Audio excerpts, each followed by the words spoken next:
Bonjour Eric. Bonjour Laurence. Voilà, donc nous sommes ensemble, c'est le direct, hein, il est presque 17h14 et vous allez nous parler de votre coup de cœur de cet automne, un coup de cœur que l'on peut retrouver dès la fin de l'émission sur votre blog vanham.over-blog.com. On vous écoute. Exactement. Et oui, la scène débute le samedi 13 octobre 2012 au Salon des auteurs Vallée-Forêt. C'est la première et excellente édition, tout est très bien organisé.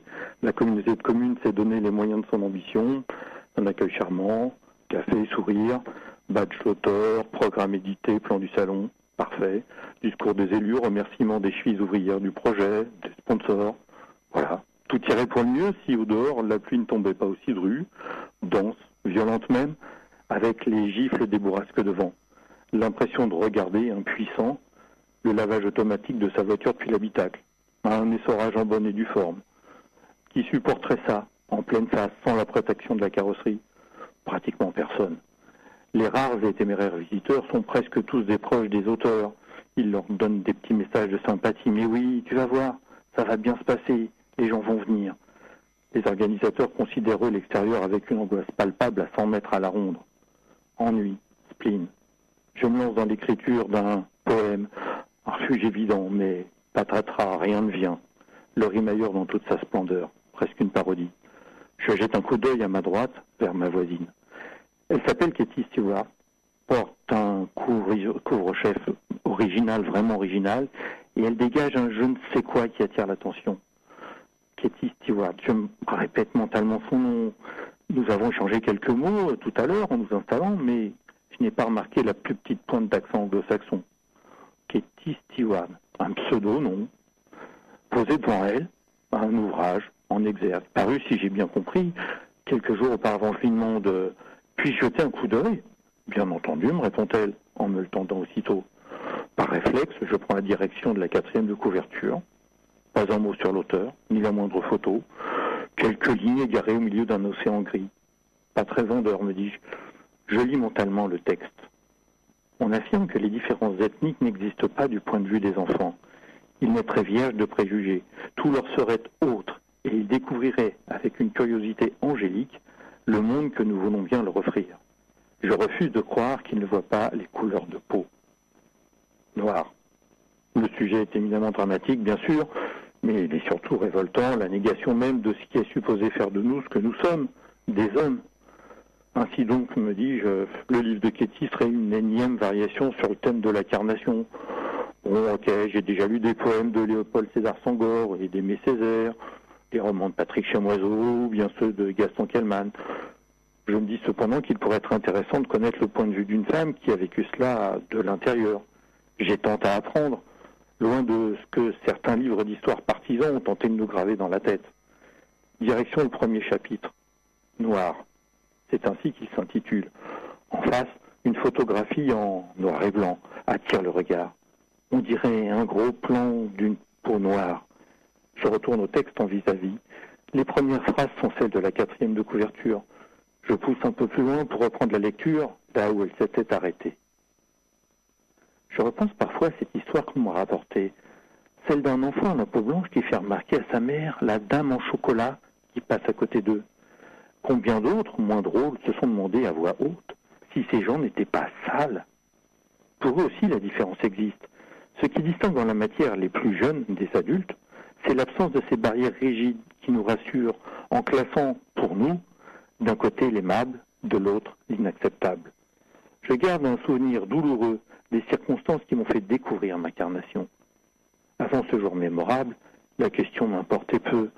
Non pas que mon innocence m'en ait préservé, c'est juste que, à mes yeux, la cause était entendue. Je crois que je n'avais jamais même établi de lien explicite entre la pigmentation et le mot « noir », tel que je l'entendais prononcer. J'avais déjà mis en place mes propres ségrégations, mes lignes de démarcation bien nettes.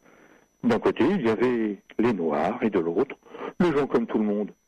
Ces noirs, que j'opposais si facilement aux gens normaux, étaient exclusivement des Africains.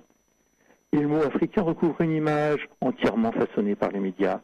Des gens maigres, au ventre gonflé, les petits enfants qui meurent de faim, que nous évoquions tous les jours dans notre version du Bénédicité, mais qui nous horrifiait alors du journal télévisé.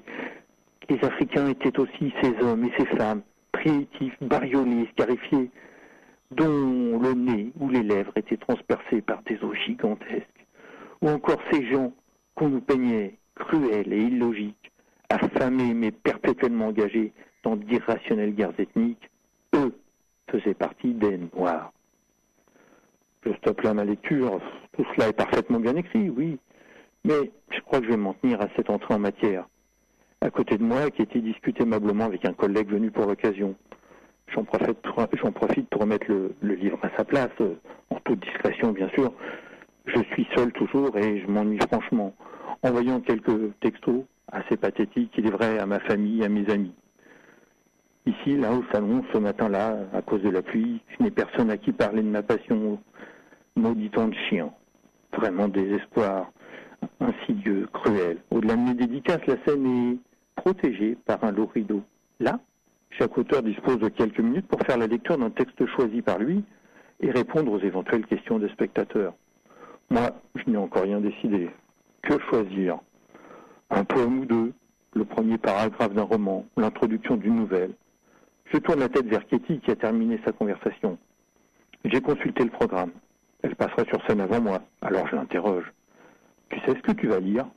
Oh oui, me répond-elle d'un ton assuré. Je vais faire une drôle de tête.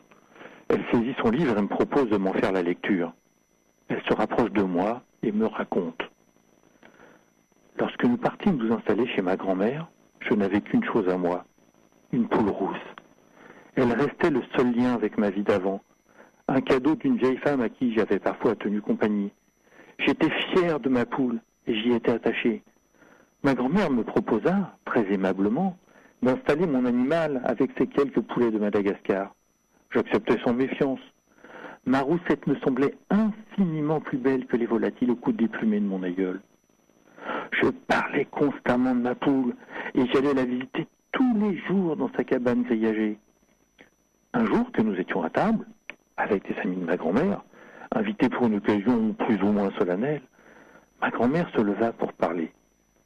Je me souviens qu'elle aimait recevoir, consciente de ses talents culinaires, réels si on oublie les soupes et les fritures.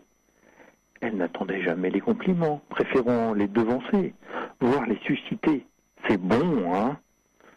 J'imaginais qu'elle s'apprêtait à prononcer un discours de cette teneur, de ceux d'une oreille distraite que j'écoutais. Aurais-je pu deviner qu'elle me voulait du mal? Certainement, si seulement j'avais été moins naïve. Elle se racla la gorge avant d'annoncer « Le plat qui suit est du poulet, plus exactement, la petite poule rousse. » Coup de poignard. Je réussis à lever la tête. Non, ce n'était pas une blague, ou plutôt si, une bonne blague à son goût. Tout en me fixant d'un air mauvais, elle éclata de rire sonore, sous le regard impassible de mes frères et de ma mère, et les murmures d'incompréhension des invités. Katie s'interrompt, je suis estomaqué, atterré par ce que je viens d'entendre. Et dire que Katie me dit non, mais tu sais, Eric, j'ai une vie bien pire que ça. Ah bon. Et je dis, c'est pas possible. Je culpabilise soudain. Je me dis, mais c'est pas. J'ai eu un sentiment initial qui était faux, qui était totalement déplacé. Et en plus, alors qu'elle me dit ça, je remarque que Katie me parle d'une voix toujours chaude, soyeuse, chaleureuse, calme, posée. Oui, elle a vécu bien pire que ça. Et pourtant, elle parvient même à me sourire.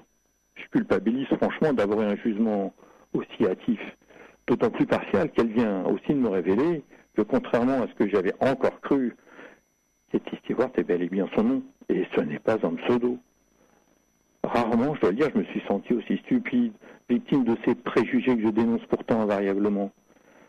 Katie me propose de lire son récit, et évidemment, j'accepte immédiatement.